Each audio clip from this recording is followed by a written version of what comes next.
అందరూ ఇలా ఆలోచించాలి. నాయకులు అడ్డుకుంటున్నారు.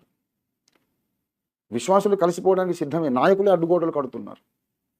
ఈ అడ్డుగోడలు బద్దలు కొట్టాలి. క్రైస్తవ సమాజం అంతా ఏకం కావాలి. నాయకులు మంచి మనస్సు కలిగి, మారు మనస్సు కలిగి ఐక్యతను ప్రోత్సహించాలి. అలాగా ఐక్యతను ప్రోత్సహించడం ఇష్టం లేని వాళ్ళు ఆకలి దప్పికలు లేని మహిమలోకానికి వెళ్ళిపోవాలి. భూమి మీద ఉండే క్రైస్తవ సమాజం ప్రక్షాళన కావాలి.